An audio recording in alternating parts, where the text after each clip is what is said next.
Hey guys, I'm Matthew Clark, goHUNT Customer Support Specialist. I'm Caleb Dillashaw, goHUNT Shop Operations Specialist. And we're going on an Idaho backcountry bear hunt. We're going into the Frank Church Wilderness, and we're planning on about 7-8 days, give or take. Weather conditions are pretty variable this time of year. We're kind of prepared for anything. Done a lot of e-scouting. Temperature range is gonna be about mid to low 30s at night to potentially 60s, 65, 70s in the daytime. So we tried to pack our gear list to kind of reflect that, and we're gonna jump into clothes. Yeah. For clothes, for my base layer, I'm simple. I usually just run a goHUNT t-shirt as my base layer.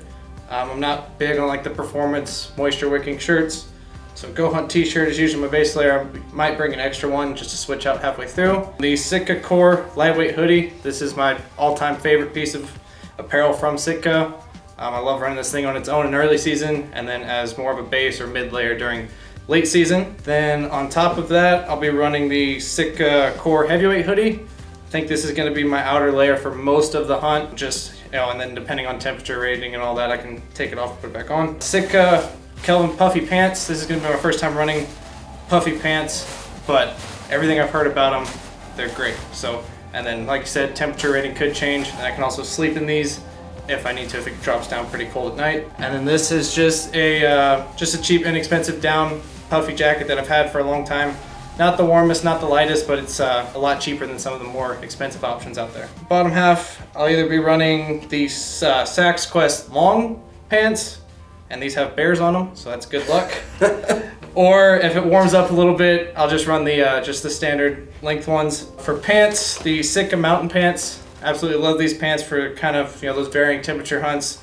And I like the knee pads for, around camp and all that. And then when you're breaking down an animal, they're super useful. Socks are Darn Tough 2011s, my all-time favorite pair of socks. I love these things for pretty much any temperature rating. I'll run these things in early season, and then I'll use them when I'm hiking around in the late season. Just a simple neck gaiter. It's nice to keep the sun off. And then for rain gear, using some old Cryptek rain gear that I still have. Not the lightest, not the most packable, but it works just fine. Gloves, just simple mechanics gloves, and then some cheap like wool gloves for if it cools down a little bit. Belt is the marsupial belt. I love this thing, wear it every day, and not super thick, so it doesn't, you don't feel it pinching you on your pack hip belt. Hat is just my old goHUNT 112 leather patch that I've had forever. This has become a lucky hat at this point. Killed my first animal in this hat, found my first shed. It's been with me on every hunt that I've killed on. And then just some simple sunglasses. Right on. For mine, it's gonna be a bit of a mixed bag with my clothing. Kind of just everything I've acquired over the years. So non-brand specific. For my base layer, for my top, I have a lightweight First Light, just short sleeve. Really like it. Use this thing on basically every hunt I go on for hiking in. If it's hard hiking, it kind of keeps the sweat off you. If you want something long sleeve, I really like the Sitka Core Lightweight. It's bomb proof. If you're sitting there glassing and it's hot, just keep the sun off you if you want something full sleeve. For something a little bit heavier weight, if temperatures do drop, I have a First Light kind of mid-layer pullover hoodie. Really like this for earlier morning, mid-morning kind of glassing if you want to peel off your puffy layers, but still retain some heat. Really great option there. For puffy jacket, I have the First Light unpronounceable. Just kidding, it's the Compadre. I believe this is the first gen of it. Just picked it up when it went on sale. Love this thing. Just keeps you nice and warm in the early mornings. And then I have an Arc'teryx, just rain jacket, pretty lightweight and packable. Really like this. Haven't been on a lot of hunts where I've needed to use it, but one of those things where I'd rather have it and need it than not. For the bottom half, I really like the First Light bottoms.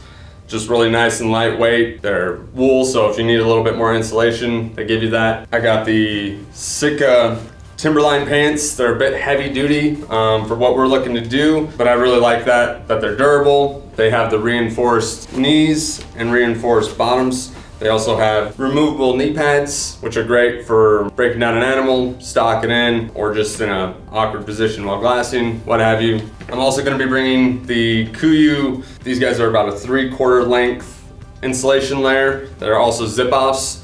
So if you want to dump heat real quick, you can take these things off without having to take off your entire setup. And then I have a pair of goHUNT rain pants that also have a full length zipper in them to take off really easily. Just one of those things that's really nice to have if we do hit some bad weather. And then I also have some goHUNT puffy pants.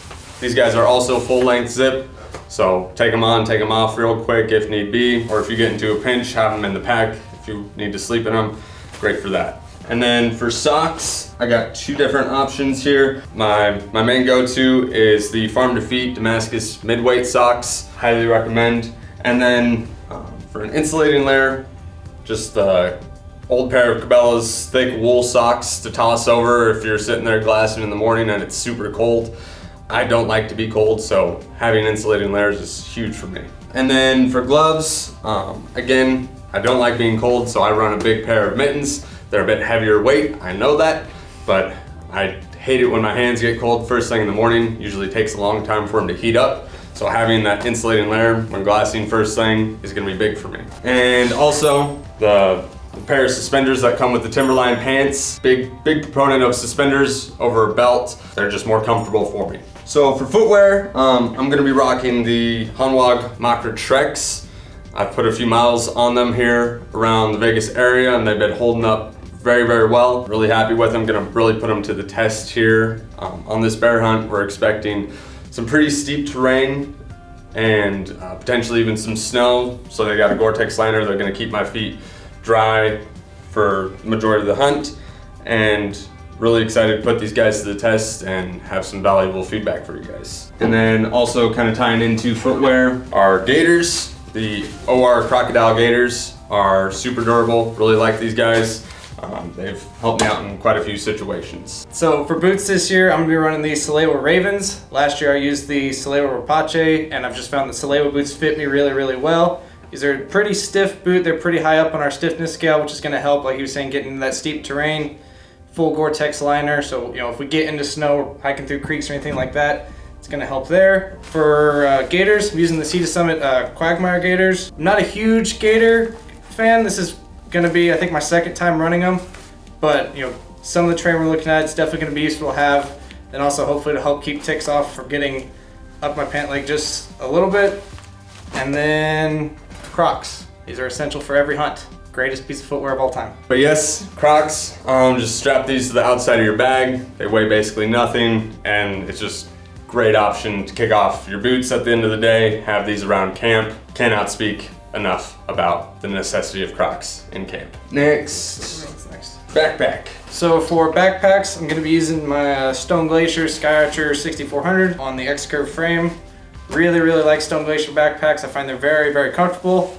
And then that 6400 is gonna give me plenty of space for our hunt. And then on the inside of it, just for some more organization, I'm just running a camp pocket up top and 2 swing out pockets. In here I keep my medical kit and kind of survival kit, water purification kit, anything like that.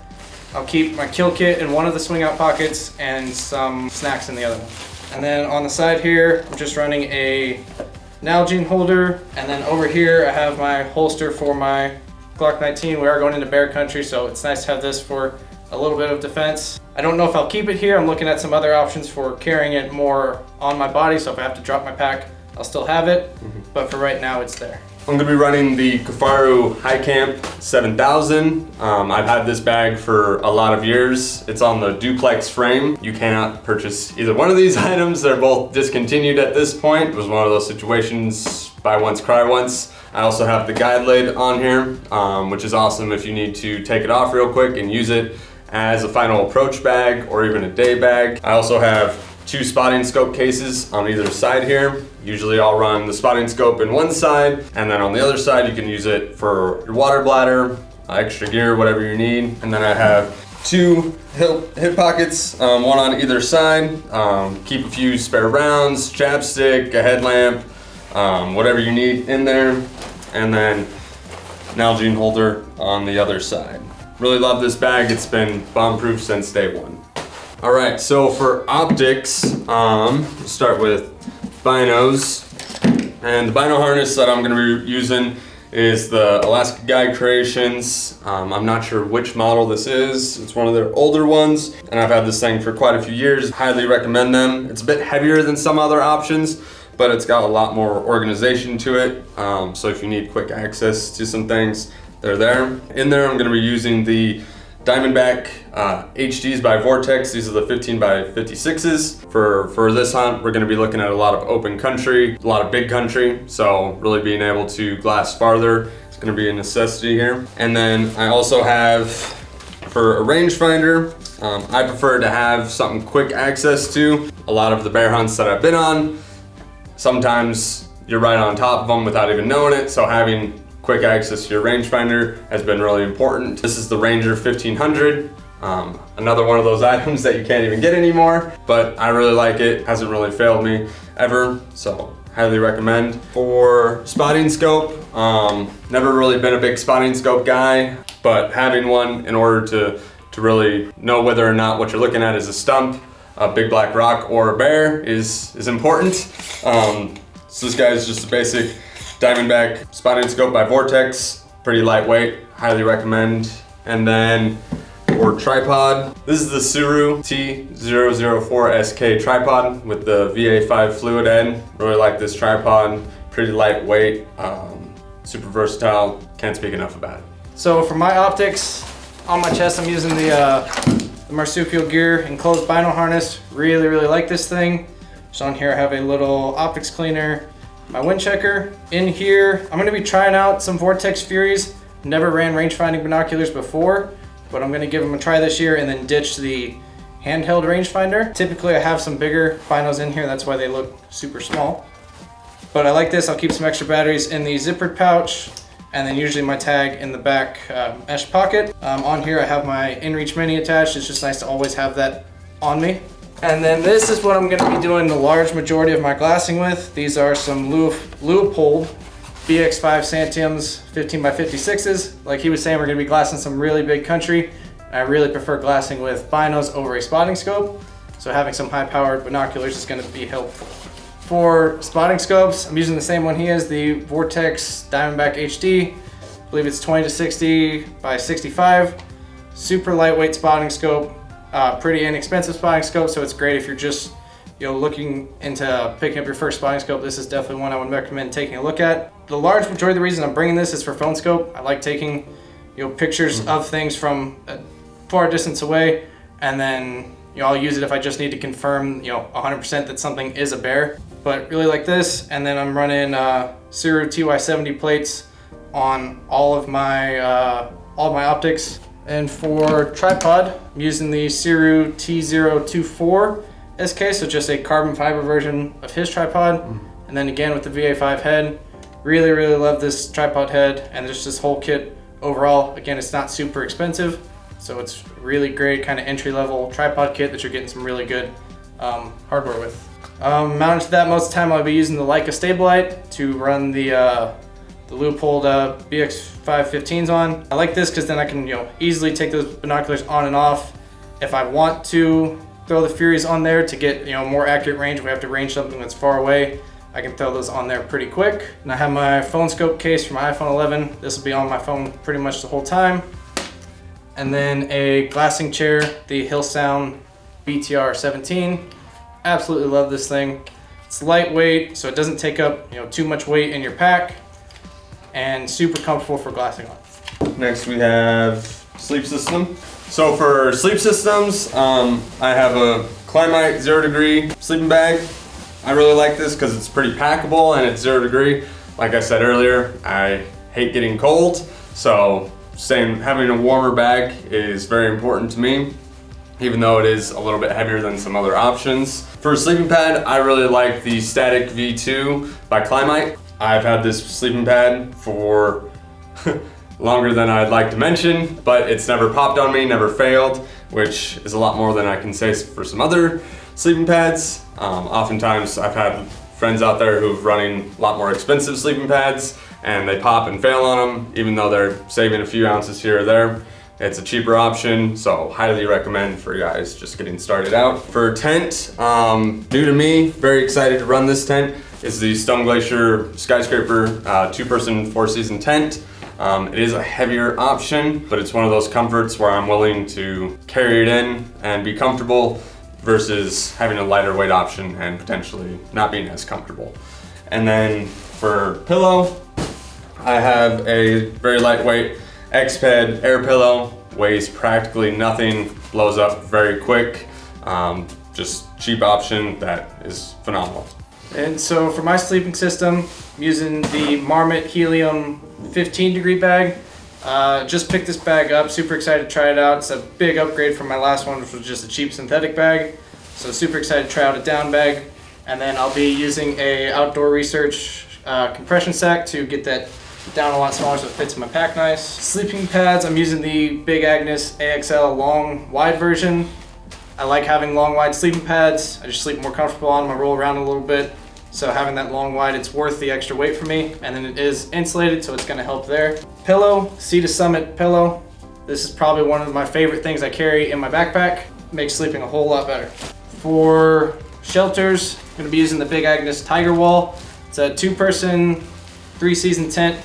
Absolutely love this thing, especially if you're going solo. It's not too much heavier or bigger than some of the bivy options out there. You get a full, almost a true 2-person tent all to yourself with 2 vestibules, so you can fit all your gear in there. For around camp and all that, just a thermarest seat, nice to have right outside of camp, be able to put my boots on and stuff. And then for me, this is a part of my sleep system because I don't wear them anywhere else, but just some Farm to Feet Kodiak socks. Don't like sleeping with cold feet, so having a very warm pair of socks to sleep in is nice. Then obviously I have my puffy layers. If it gets colder at night, I'm only running the 15-degree bag compared to his 0-degree bag, so I can sleep in those puffy layers too if it does cool off a little bit at night. So for gear, a few pivotal pieces. Caleb mentioned this earlier for glassing. Great option for glassing or just around camp, just to get off the ground. The Hillsound BTR stool, 17-inch, highly recommended. For taller guys, definitely get the 17 over the 14-inch. It'll make the world of difference. Another thing for gear, Caleb already mentioned, Garmin InReach Mini. I really like to carry my own, even though someone else I'm going with has one. In case you decide to split up and something happens, you have that SOS feature, just peace of mind. And then for headlamps, I've got 2 different headlamps. My main is the Petzl Swift RL, super bright, pretty lightweight option, and it's rechargeable. And then backup is the Petzl Tactica. I've really liked this one. I have used it as a primary in the past and just decided to upgrade to the Swift RL for some extra light. I use this Last Chance battery pack. It has a solar panel on the back. Get quite a few charges out of this guy. It is a little bit heavier, but if you want to have access to your phone for an extended trip, really spend the money, get a decent battery pack, even if it is heavier. And then a charging cable is definitely a necessity. Don't forget your charging cables. Done that before, and then you have to hike the however many miles it is back to the truck, which is not fun. Water filtration. My main filtration is going to be the Platypus Quick Draw. These are new to our shop, new to me, highly recommended by a few of our gear experts. So I'm gonna be trying this out. And then for bladders, a few different options here. This will be more of a game time decision depending on the water situation in Idaho. The area we're looking at, there's quite a few streams, not a lot of springs that we've seen on the map so far. So if we have to fill up at the truck, we can do that and pack in water, or if we're seeing there's a lot of streams that are flowing in the area, might go with a lighter option. I have the Platypus 3-liter Big Zip. This will be in my backpack at all times. I'll fill this guy up before going in. I always like to have at least 3 liters of water for the hike in. Just peace of mind there. If there isn't water once you get in there, kind of gives you time to assess the situation. And then talking about the game time decision, I have 2 different drum lights by MSR. The 4-liter, it's a lighter weight option. And then I also have a 10-liter option. If we're at the truck and we notice there's not a lot of water, gonna fill this guy up and just suck fest it into bear country just to have the water there. I know it's gonna be heavy, but I'd rather have water there at camp than not once I get that far into country. Another piece of gear that I'm gonna be carrying new for me this year is the Stone Glacier Load Cell Dry Bag. Probably gonna pack all my food in this initially. That way I can hang my food if need be, or if I get into a pinch and need an extra game bag, it also works in that type of situation. So some of the gear I'm bringing: goZero Crush Light. This thing's super light, doesn't take up any space in your pack really, and it's nice to hang up in your tent. You know, if you're getting ready in the morning, it's still dark out, nice to have some light, and then when you're hanging out around camp late at night, you can hang it up in a tree and have some light around you. And it is solar powered, so you don't have to worry about bringing extra batteries for it. For headlamps, my primary is the Petzl Actic, super bright, just a simple headlamp, and then my backup is the Petzl Tika. You know, nice, cheap, inexpensive option for a backup headlamp. And they both take the same batteries, so I don't have to bring one set of replaceable batteries. For power, I'm bringing a Dark Energy Poseidon. Really like these, super lightweight, hold a decent amount of power so you can get a few charges on your phone out of it. And then when I need to recharge this, I'll be bringing just an inexpensive solar panel, so I can recharge my Poseidon, halfway through the hunt or so. For trekking poles, Black Diamond carbon cork. Really like these trekking poles. I like the stiffness of carbon fiber trekking poles over aluminum. They're fairly lightweight, and they are a huge help when you're packing in with heavy packs, and then when you're packing out.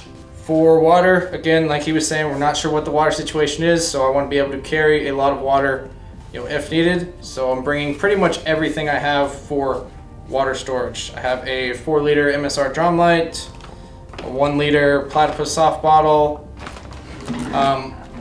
In my pack, I'll have a 3-liter platypus big zip. I like 3-liter bladders, gives me a lot of water. And then same as him, the platypus quick draw. These just came out, but I did have the opportunity to test one of these a little bit at the end of last year before they were released. And it's similar to other squeeze systems that are on the market. It's just a lot faster.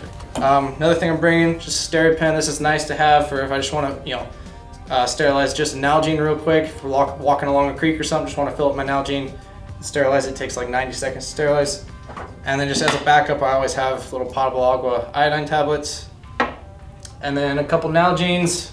This one will probably be full when we hike in, and I'll usually mix something in there like Mountain Ops or Wilderness Athlete with it, just to have something with flavor during the hike in. Then I'll probably just strap this empty to the outside of my pack. I will also have a Nalgene on my hip belt, and like Caleb was saying, two of the new items that we really like, Wilderness Athlete, Hydrate and Recover, and the Energy and Focus.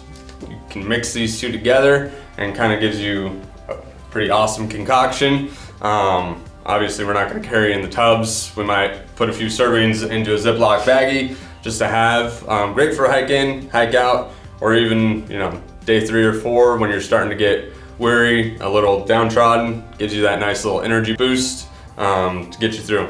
So for cook systems, I'm going to be running the Jetboil flash stove system. Really like this, had it for a few years. Hasn't ever really failed on me. Pretty lightweight, has a auto start ignition on it, but this guy is great for those freeze-dried meals, which is going to be our primary food.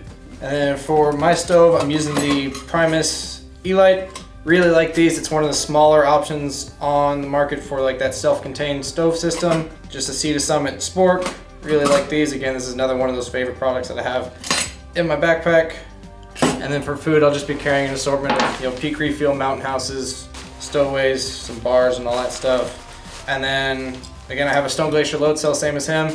And I like this for carrying all my food in, and it's nice if you need to be able to hang it. Next, we'll dive into kill kits. I'm gonna be using the Caribou Gear Carnivore game bags. Lightweight option. For knives, I have a few different options. My primary skinning knife is gonna be the Havalon Peranta Edge, replaceable blade. And then for fixed blade, highly recommended to have one of these. Any fixed blade is good. I really like the Outdoor Edge Leduc option. It's a cheaper fixed blade option. The steel is decent, pretty easy to resharpen in the field if need be. Part of my kill kit that I've always carried is just a little bit of flagging. I'll take a few strips off this and just throw it in there come game time, just in case you do wound an animal or need to track it at all. Really nice to have, so you know where you left off. This little tool here is nice for removing the blades from the Havalon. That way you don't have to have a pair of pliers with you. It weighs basically nothing and just gives you that peace of mind so you don't chop your fingers off. So for my kill kit, the replaceable blade knife that I'm running is the Outdoor Edge Razor Light EDC. It's still got some blood on it from the javelina I killed earlier this year. Need to clean that thing. But I'm a big fan of the Outdoor Edge replaceable blades over some of the other options out there. I just find that their blades are a little bit stiffer than some like the more surgical type blades. Fixed blades, I'm carrying the same one, the Outdoor Edge Leduc. Good, cheap option. Like you said, the steel isn't top of the line, but it's pretty easy to resharpen. For a saw, I always like to have just a little saw. This is an Outdoor Edge flip and zip. Super lightweight, not the best, most sturdy saw on the market, but it is lightweight and I rarely ever use it, so it doesn't take up too much room in my pack. And then for game bags, I'll be running the Argali High Country packs. Really like these packs, or these game bags. Super lightweight, breathe decently, and yeah, I've been able to fit a whole bone-in cow elk in these High Country ones, which are their smaller options. So for first aid kit, my rule of thumb has always been pack what you know how to use. I have very limited medical training, so I don't pack a lot in here. A few band-aids, some tape, a compression strap, some cotton gauze, and then I'll have kind of my pill regimen. I pack in some Advil, Tylenol, maybe some Tylenol PM if you have trouble sleeping, and then just the rest of my daily supplements that I take. One thing that I always recommend carrying is some allergy medication, especially going into a new area. During springtime, you never know what's gonna be in bloom, so getting in there and having an allergic reaction to something, even if it is just a seasonal allergy, can really save your hunt. So then for my first aid kit, I'm kind of going with the same mentality Matt has, that carry what you use. I have an EMT cert, so I know how to use a decent amount of things, so I'm probably carrying more than what some other people would carry, but this is what makes me comfortable out there. I got cat tourniquets, chest seals, gloves, quick clot compressed gauze, triangle bandages, things like that. It's definitely more than just your standard first aid kit and all that, and obviously I have that in here too with band-aids and all that stuff.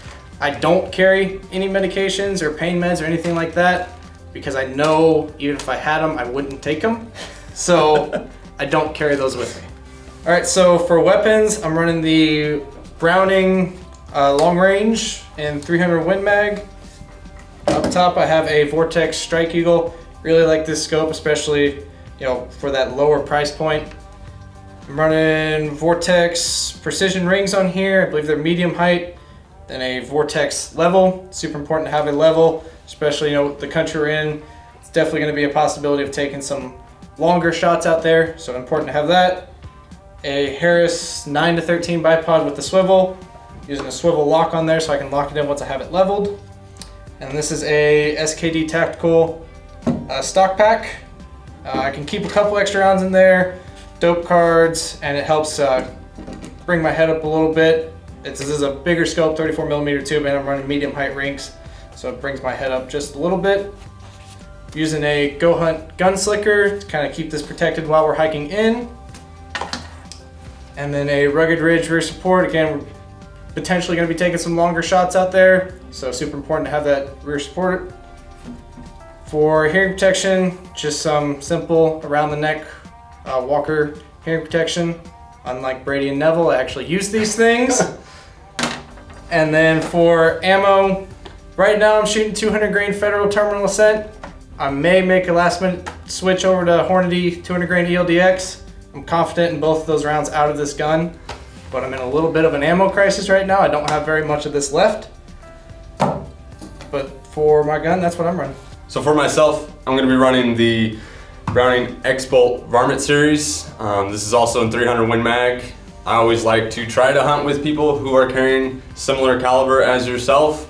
If need be, if you get into a crisis for whatever reason, you lose your box of ammo, whatever you're carrying, you got to back up in your partner. Even though Caleb here, I think you have 4 rounds left for got less than 10, that's for sure. Less than 10 for that particular round, so that may not be an option here. We're running the same scope, which is kind of convenient for our situation. If we get into a spot where we need to use someone else's rifle, we're gonna be even that more familiar with it. For myself, I'm gonna be shooting 180 grain nozzler partitions by Federal.